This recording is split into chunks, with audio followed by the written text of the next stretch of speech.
Hello and welcome to our presentation. Today this is going to be a joint presentation between David Fritz from Mentor and myself, Rod Watt from Arm. We're going to be discussing how a digital twin may be used in the development of an autonomous ready vehicle. If we have a look at the agenda, the presentation is broadly split into two halves. I will start off by discussing some of the problems that are currently facing developers today as they work on autonomous solutions. And then David will take over and show how by using the correct tooling, we can actually address some of these problems. So if we get stuck in and have a look at some of the challenges we're currently seeing in autonomy today. In order to successfully implement an autonomous drive vehicle, a great deal of compute is required. It's common within the industry that when a new problem is being addressed, one of the approaches that people use is to adopt a strategy of providing as much processing power as they possibly can accommodate. And what this does is ensures that the software has got sufficient headroom and is not limited by the lack of underlying hardware. Basically, the hardware has got enough performance available to run all the software. This strategy is all well and good for development. However, it's not practical in real life terms for a number of reasons, which we'll look at.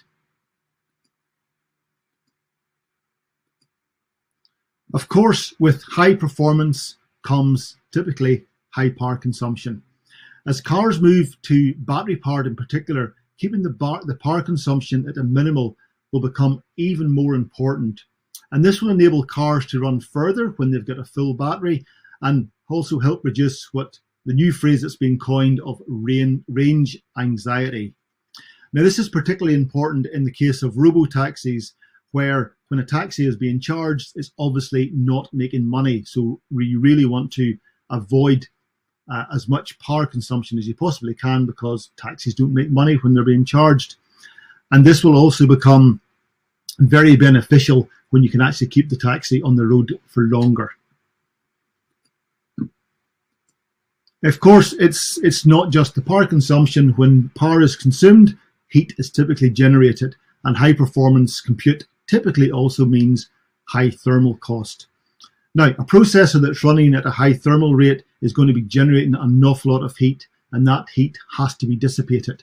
Now, cooling in cars, of course, is not a new thing. It's been about for years with fans and so on, as indeed cooling in high-performance compute systems has been about for quite a few years. However, cooling comes again at a cost. Cooling costs money, it costs complexity, it costs weight, and more importantly, it's another point of failure within the vehicle. So ideally, if you can reduce the amount of cooling that's required in an autonomous vehicle, it's going to make life an awful lot easier. Systems are becoming increasingly complex. There's lots of data on the web about this. Some analysts are saying that a level 5 autonomous drive car can actually consume up to 1 billion lines of code. Now, this is going to be a huge challenge for companies, particularly for one company, if they're trying to do this all for themselves, if they're trying to write the code and maintain the code. And indeed, it could actually be prohibitive both in terms of time and money to actually do this by yourself. The only way that companies are going to manage to achieve this is by having a vibrant ecosystem and also by working closely with third parties. The cost of autonomous vehicles is, again, a huge problem in the industry at the minute. Car manufacturers don't tend to really publish the cost of these, so it's quite difficult to get exact costs. However, there are several reports available, and we ourselves have looked into this, and we estimate that to add autonomy to a level 4, level 5 car will add in the order of $75,000. Now, that may be acceptable during the development and proof of concept stage, but obviously that's not possible in real life. If you're trying to make a business out of this, there's no way you're going to make business by adding that amount of money onto the car. This cost even could be higher, again, looking at the robo-taxi market, where these cars are going to be used for extended periods of time. And in this case, they're going to be subject to extended stress, and this is going to dictate an even more complex and a more expensive design. So this problem is only going to get worse. If you have a look around the web and look at security, you will find that security, again, is a major headache for the industry. Security concerns is a major hurdle for the adoption of this technology. Say if you search on the web, you will find numerous scare stories of cars being hacked. Most of these cars, to my knowledge, are being hacked for people to prove that they can do it. People like to show the vulnerabilities in cars. However, you can easily see that it's just a matter of time before this becomes more malicious. Imagine someone hacks your car and then you get a phone call saying, you know, we have taken over control of your car. Unless you pay a ransom, we will crash your car or do something horrible. So it is a real problem, and security is a real barrier to taking part in this type of activity. Going hand in hand with security, of course, is the problem of safety. People are very nervous about putting, you know, their family members themselves into a car where they really don't believe that safety is paramount. And again, a major hurdle to participation. Vehicles are going to have to adopt a similar sort of mode as other industries, such as aviation. And there's a whole host of standards available, such as ISO 26262. And a lot of work has to be done, a lot of analysis has to be done to ensure that these are being adopted properly so that people will feel safe within their cars.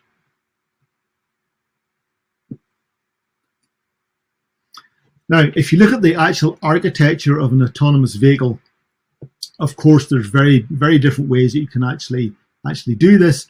And within the industry, there's really two broad areas that people are looking at on how to actually architect these systems.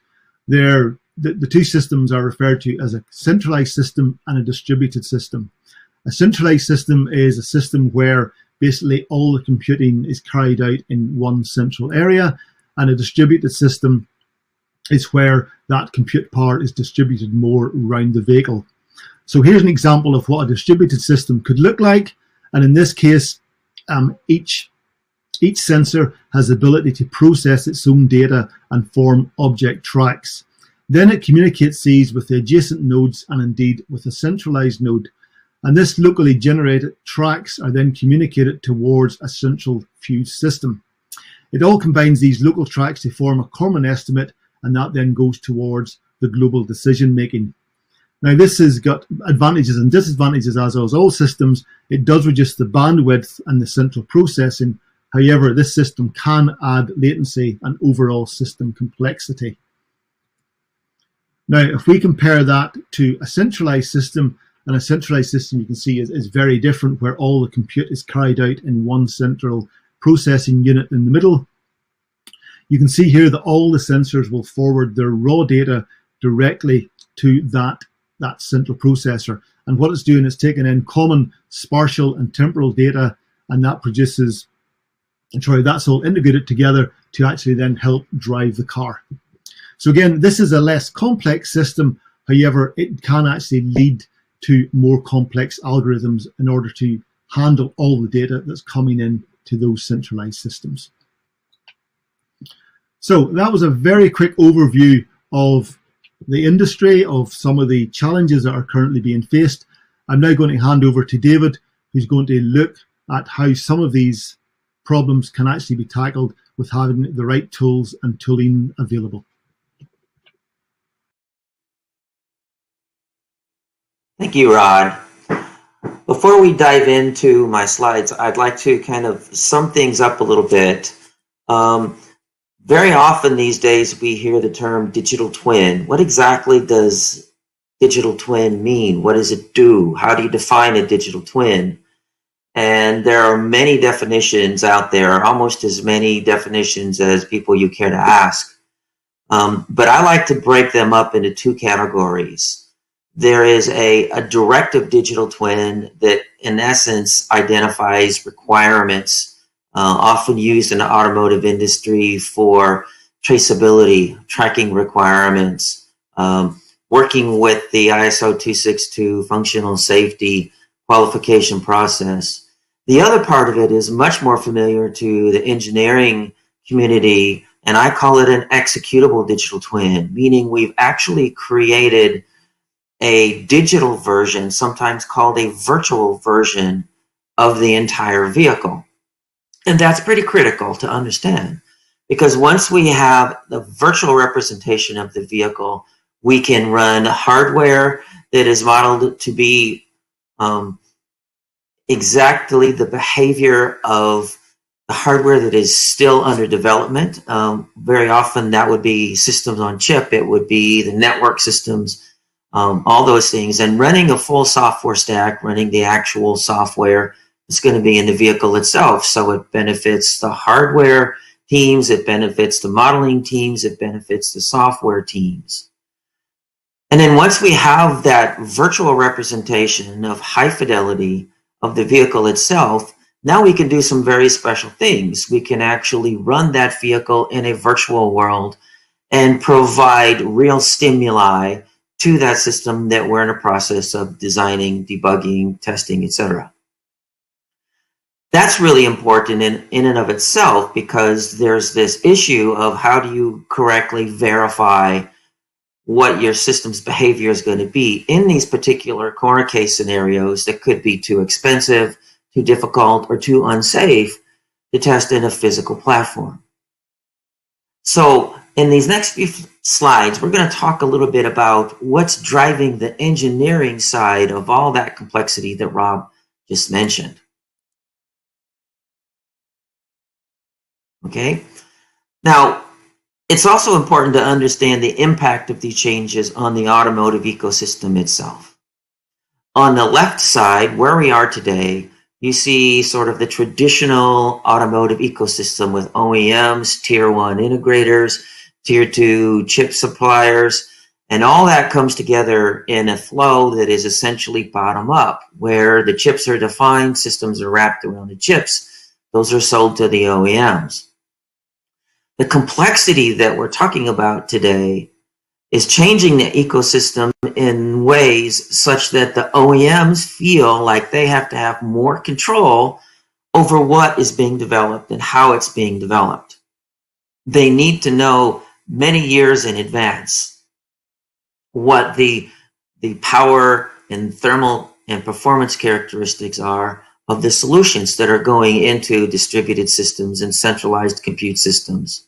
The domain controllers, the domain modules, the zone controllers, whatever you want to call them.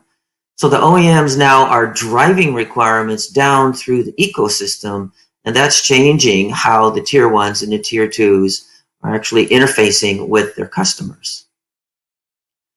So some key things to take away here. First of all, many of the suppliers in the current ECU-based, I should say many ECU-based methodologies for developing, are understanding that meeting some of the requirements moving forward for automotive consumers are unable to be met with this incremental ECU-based approach. And as Rod said earlier, paying for the expenses of autonomy has driven OEMs to consider new types of business models. Everything from downloading apps over the air to change the behavior, the look and feel, the full experience of the vehicle itself. It could just be changing what the dashboard looks like and how it behaves. It could actually change the performance of the vehicle itself. You could actually go to an OEM and buy an off-the-shelf configuration, and your sports vehicle can go from 0 to 60 miles per hour in 6.2 seconds, download an app for a couple of $1,000s, and suddenly you have a race car where you can do 0 to 60 in 3.2 seconds. That's the level of business model that we're talking about that's necessary to actually pay for all this R&D to finally try to get into level 5 or at least level 4 plus autonomy. Okay, and lastly, it's important to understand that this is going to require some significant changes in how these vehicles are developed. All the way from the tier 2s all the way up to the OEMs are working together almost silently to try to develop these next generation automotive platforms. They can, of course, support level 5 autonomy when that technology is mature enough. But at the same time, they need to support all these new business models. They need to be able to support all of the ADAS security and safety functionality that's being developed today. So to do that, several things have to happen. There has to be a fast and highly accurate way of modeling these systems. You need to be able to run all of these very complex scenarios that get all the way down into the behavior of the SoCs themselves, the interconnect, the context switch time, all those sorts of things play a role in these future platforms to the degree that the automotive industry has never really seen before. So it's important to define these KPIs, these key performance indicators that tell you exactly where you are in that process, and to measure the ability to meet those KPIs means that you're going to have what we've been calling an executable digital twin that is highly accurate, has high fidelity enough to provide those kinds of KPIs. Now, those of us in the electronics industry understand those really well. We call those PPAT, power, performance, area, and thermal. Thermal is especially important, as Rod pointed out, because the necessity to have a methodology for active cooling some very high performance compute capabilities that are required to deliver on these features is pretty critical. And that happens many years in advance of the actual silicon that's going to be generate that thermal flow is actually in existence. So automotive in some ways turns the electronics industry on its head, in that it absolutely is essential to have accurate modeling of things, in this case, the hardware, the software, the AI algorithms, years earlier. And the ability to wait until the silicon arrives means you're probably about 3 to 4 years behind.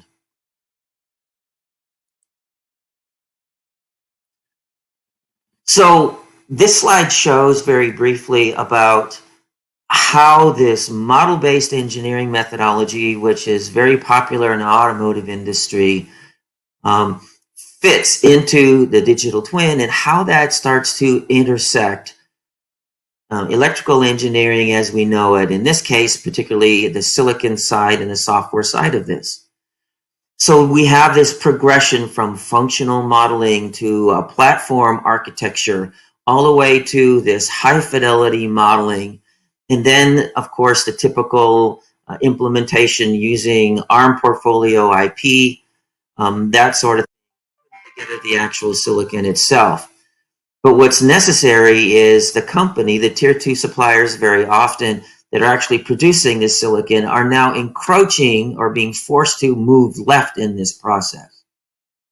That means if you're developing a digital twin, if you're developing an IC for an automotive industry, particularly a next generation platform, the necessity to actually model what you're building at a high fidelity level, much higher fidelity, much higher accuracy than a typical virtual prototype system. And that actually has to be developed or made accessible to your customer, so your customer can move forward with their complex decision making and calculating what their KPIs are. So this view is just a little bit different from Rod's view earlier.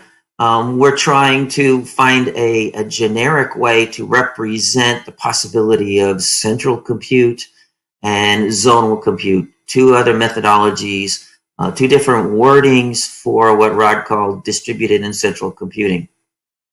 The concepts are pretty much the same.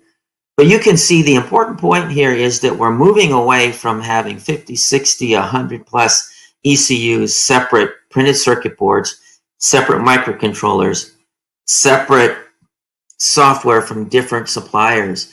And there's a way to find a balance between homogeneity to make things simple and heterogeneity to make sure that we can provide the right types of compute resources at the right time.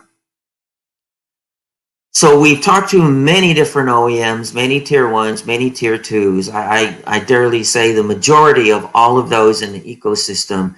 And the consensus is very clear that the next generation automotive platforms are moving in this direction. And it's happening fairly quickly.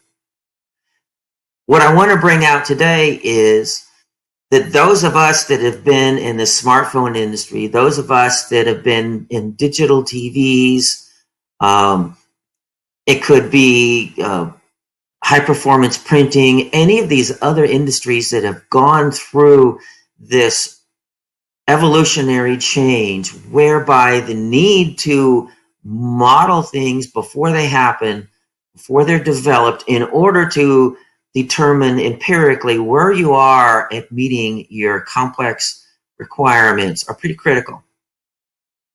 And the digital twin, particularly an executable digital twin, merged with the ability to do the tracking, to do the traceability, to support the model-based engineering methodologies that are in place, is pretty critical to being successful and to be able to get these complex automotive systems to the market in a reasonable time frame.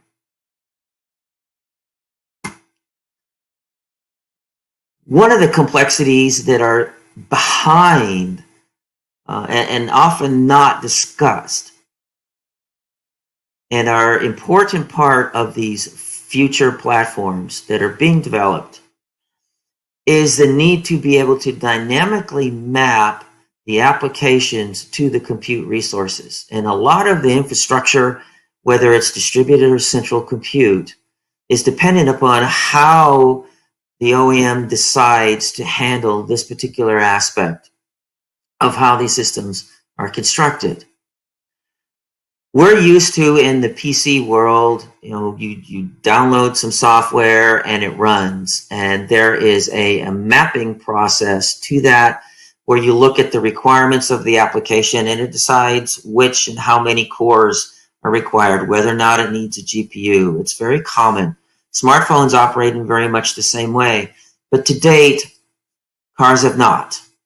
You have a fixed ECU, it's fixed hardware, software is fixed to that. That software will only work in that ECU. It's all very one-dimensional.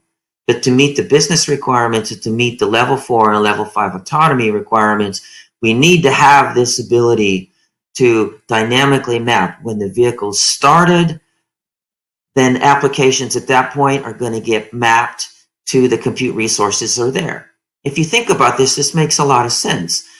If you buy one of these new vehicles from the dealership and you want to download an app and your car can no longer safely operate that app while you're driving, then you're going to need to upgrade your compute requirements. So you go into the dealership, they'll slide a new printed circuit board into a slot, and then you're allowed to download your app and it can change the behavior of your vehicle.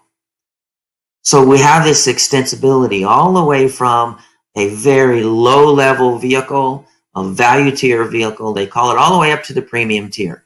It also allows you to reuse all of that infrastructure, to reuse all of that software, and sell that whole spectrum from high-end to low-end models based on exactly the same platform. That makes it cost-effective. That helps offset many of the costs that are necessary to try to get to this next level of capabilities that are being required by the automotive consumers.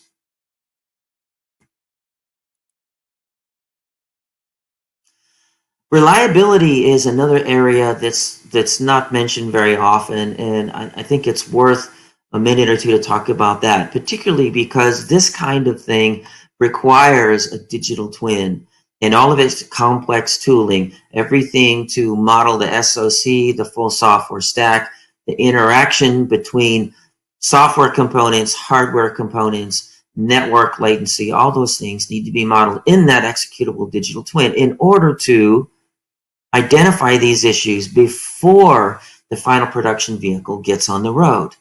Do it while you have the ability and the visibility to identify these problems and resolve them. Reliability is an important part of that. Reliability means identifying a failure, isolating the failure, recovering from the failure, and trying to do that in an optimized way such that you can guarantee that in any complex system failure, we have the ability to recover, let's say, in 30 milliseconds or less, or 20 milliseconds or less. How do you model something like that? How do you make sure that you don't have to respin your silicon several times over a span of many years simply because these types of things could not be detected until the actual hardware was put into the actual vehicle and put out on the road? A lot of the safety and a lot of the security things that Rod mentioned are dependent upon this type of modeling that can only be done in a high-fidelity digital twin.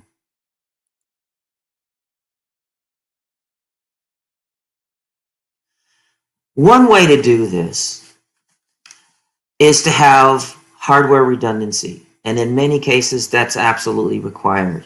Other cases, subsystem failures make it impractical to have duplicates or full redundancy. So another subtle intricacy of meeting the complexity of these next generation vehicles is the ability to do what we call dynamic redundancy.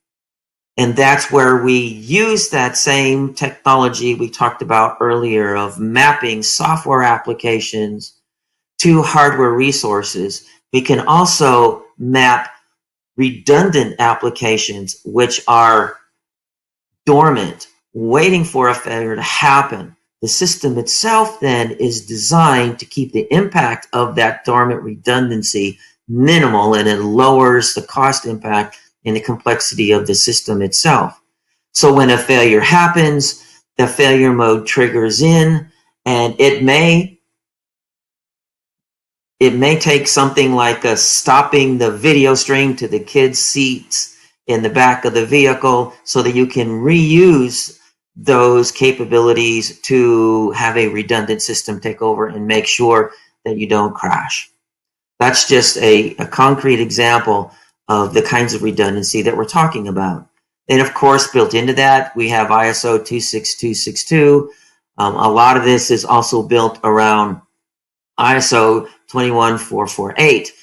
There are many standards, as Rob mentioned, that are involved here, but fundamentally, the necessity to be practical and to be cost sensitive and to handle this scalability implies that the entire architecture of the vehicle needs to be redesigned.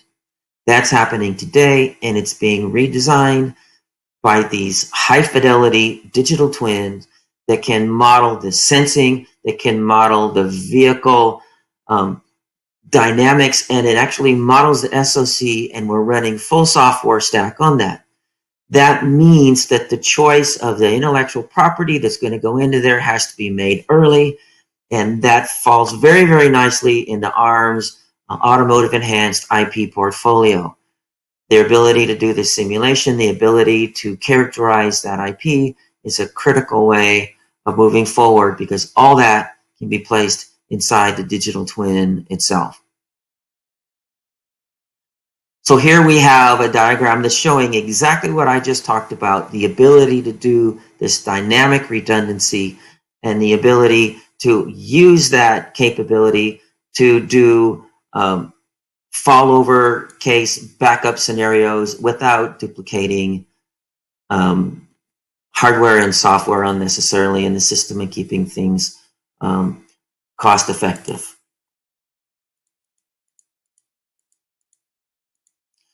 Okay, so to summarize all of this, so where there's change, there's opportunity. And believe me, in the automotive industry today, there's plenty of change and there's plenty of opportunity throughout the value chain. As I said in my very first slide, the behaviors and the requirements and the deliverables of the OEMs, the tier 1s and the tier 2s across the whole ecosystem It's changing for all of them. So definitely there is an opportunity to get in there and take advantage of this. And these architectures that are designed to support level 5 autonomy and all these new business models require a complete redesign of the architecture. It's been shown over and over again that incremental changes of an ECU-based architecture are not an effective way of getting there. And in fact, in many cases, we've seen they end up in a local minima situation where you can't actually design yourself out. You're too far down the road and you have to go back to the drawing board. And to do this, there are new architectures, new methodologies, new toolings are essential, and they are all disruptive. And the good news is all of that has been borrowed from other industries that have already been through this transition. An executable digital twin of the entire vehicle, in many ways, is very much like a digital twin for a smartphone chipset or a digital TV. Just about anything that's been through this transition that we've all gotten very much used to. And this, and I like to call it a silent revolution because it's not high profile. You don't hear these companies going out and saying, hey, we're reinventing the world. But it's happening. And they are going to change how we live our daily lives. They're going to change our transportation, our productivity. They're going to change our ability to be more mobile, whether it be robo-taxis or whether it be a personally owned, relatively inexpensive level 5 autonomous vehicle. So this is a time of opportunity, I think, and I have to say ARM's automotive enhanced portfolio is very well positioned for this and fits very nicely into the high fidelity digital twin paradigm that's making all the difference for developing these next generation platforms. Well, thank you very much for your time, and I think now it's time to open up for questions. Thank you very much.